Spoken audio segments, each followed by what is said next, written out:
Hello guys, welcome back to cars 360. ഇന്ന് ഞാൻ വന്നിരിക്കുന്നത് മാരുതിയുടെ ഏറ്റവും പുതിയ ഫ്രോങ്സുമായിട്ടാണ്. 7.52 ലക്ഷം മുതൽ 12.88 ലക്ഷം രൂപ വരെയാണ് ഫ്രോങ്സിൻ്റെ എക്സ്ഷോറൂം വില വരുന്നത്. 16 വേരിയൻറ്റുകളായിട്ടാണ് ഫ്രോങ്സ് അവൈലബിൾ ആയിട്ടുള്ളത്. എഞ്ചിനിലേക്ക് വരുമ്പോൾ രണ്ട് തരം എഞ്ചിനുകളിലായിട്ടാണ് ഫ്രോങ്സ് വരുന്നത്. 1200 cc 4 സിലിണ്ടർ പെട്രോൾ എഞ്ചിനും 89 bhp പവറും 113 Nm ടോർക്കും, പിന്നെ 1000 cc 3 സിലിണ്ടർ ടർബോ എഞ്ചിന് 99 bhp പവറും 147 Nm ടോർക്കുമാണുള്ളത്. ഫ്രണ്ടിലേക്ക് വരുമ്പോൾ LED ഹെഡ്ലൈറ്റും LED DRLുമാണ് ഉള്ളത്. പിന്നെ വളരെ മസിൽ ലുക്കുള്ള വാഹനം തന്നെയാണ് ഫ്രോങ്സ് എന്ന് വേണം പറയാൻ. പിന്നെ വലിയ ഗ്രില്ലും അതിന് നടുവിലായി മാരുതിയുടെ ലോഗോവും ക്രമീകരിച്ചിട്ടുണ്ട്.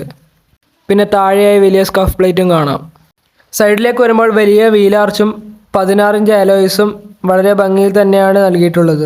പിന്നെ പിന്നിലോട്ട് പോകുന്തോറും ചെറുതായി വരുന്ന വിൻഡോയും കാണാം. അത് വളരെ ലുക്കുള്ളതായിട്ടാണ് തോന്നുന്നത്. പിന്നെ ബോഡി കളേർഡ് ഡോർ ഹാൻഡിൽസും മിറർ വിത്ത് ഇൻഡിക്കേറ്റേഴ്സും നൽകിയിട്ടുണ്ട്. പിന്നെ മസിൽ ലുക്ക് നൽകാൻ വേണ്ടി ബോഡി ലൈൻസും ആകർഷകമായി നൽകിയിട്ടുണ്ട്. ലെഫ്റ്റ് സൈഡിലാണ് ഫ്യൂൽ ലിഡ് ക്രമീകരിച്ചിട്ടുള്ളത്. റിയറിലേക്ക് വരുമ്പോൾ വളരെ ആകർഷകമായിട്ടുള്ളത് ഫ്രോങ്സിൻ്റെ LED ഉള്ള നീളമുള്ള ടൈലൈറ്റും വലിയ സ്കഫ് പ്ലേറ്റുമാണ്. റിയർ ഡീഫോഗറും വൈപ്പറും നൽകിയിട്ടുണ്ട്. പിന്നെ കുറേ ബ്ലാക്ക് എലമെൻസും വണ്ടി ആകർഷകമാക്കുന്നു. പിന്നെ ഒരു SUV ലുക്ക് നൽകാൻ വേണ്ടി റൂഫിലായിട്ട് റൂഫ് റെയിൽസും ഷാർക്ക് ഫിൻ ആൻറ്റിയും നൽകിയിട്ടുണ്ട്. ഇൻറ്റീരിയറിലേക്ക് വരുമ്പോൾ വളരെ ലക്ഷറി ഫീച്ചേഴ്സും ലുക്കുമുള്ള ഇൻറ്റീരിയർ തന്നെയാണ് ഫ്രോങ്സിനുള്ളത്. എടുത്തു പറയേണ്ടത് ഫ്ലാറ്റ് ബോട്ടം സ്റ്റിയറിംഗ് വിത്ത് കൺട്രോൾസും അതിന് പിന്നിലെ ആനലോഗും ഡിജിറ്റലുമായിട്ടുള്ള ഇൻസ്ട്രുമെൻ്റ് ക്ലസ്റ്ററും ആണ്. പിന്നെ 9 ഇഞ്ചിൻ്റെ ഡാഷ്ബോർഡിൽ നിന്ന് പൊങ്ങി നിൽക്കുന്ന തരത്തിലുള്ള ടച്ച് സ്ക്രീനും ഉണ്ട്. Automatic climate control, push button start, 6 സ്പീക്കറിൻ്റെ music system, cruise control, 360 degree camera, head up display എന്നിങ്ങനെയുള്ള എല്ലാ ഫീച്ചേഴ്സും ഫ്രോങ്സിൽ അവൈലബിൾ ആണ്. റിയർ സീറ്റിലേക്ക് വരുമ്പോൾ വളരെ വിശാലമായ റിയർ സീറ്റ് തന്നെയാണ് ഫ്രോങ്സിന് നൽകിയിട്ടുള്ളത്. 3 പേർക്ക് സുഖമായി യാത്ര ചെയ്യാവുന്ന സീറ്റാണ് വന്നിട്ടുള്ളത്.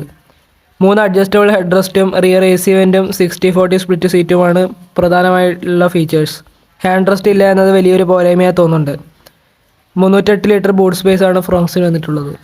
ഫ്രോങ്സിനെ പറ്റി എൻ്റെ ഒരു അഭിപ്രായത്തിൽ വളരെ നല്ലൊരു ഫാമിലി കാറാണിത്. പിന്നെ വളരെ ലക്ഷറി ആയിട്ടുള്ള ഇൻറ്റീരിയർ 10 ലക്ഷത്തിന് ലഭിക്കുന്നത് വലിയ കാര്യമാണ്. പിന്നെ വളരെ മസിൽ ലുക്ക് ഉള്ളത് കൊണ്ട് തന്നെ എല്ലാവരുടെയും ശ്രദ്ധ ഫ്രോങ്സിന് പിടിച്ചു പറ്റാൻ കഴിയുന്നുണ്ട്. എന്തുകൊണ്ടും ടർബോ എഞ്ചിൻ ചൂസ് ചെയ്യുന്നതായിരിക്കും ബെറ്റർ. കാരണം സാധാ എഞ്ചിനേക്കാളും ടർബോ മികച്ച പെർഫോമൻസ് കാഴ്ചവെക്കും. അപ്പോൾ ഫ്രോങ്സിനെ കുറിച്ച് എനിക്ക് ഇത്രയൊക്കെയാണ് പറയാനുള്ളത്. വീഡിയോയുമായി ബന്ധപ്പെട്ട് എന്തെങ്കിലും സംശയം ഉണ്ടെങ്കിൽ കമൻറ്റ് വഴി അറിയിക്കാനും വീഡിയോ ഇഷ്ടമായ ലൈക്കും സബ്സ്ക്രൈബും ചെയ്ത് സപ്പോർട്ട് ചെയ്യാനും മറക്കരുത്. അപ്പോൾ അടുത്ത വീഡിയോയുമായി വരുന്നതുവരെ സ്റ്റേ ട്യൂൺഡ്.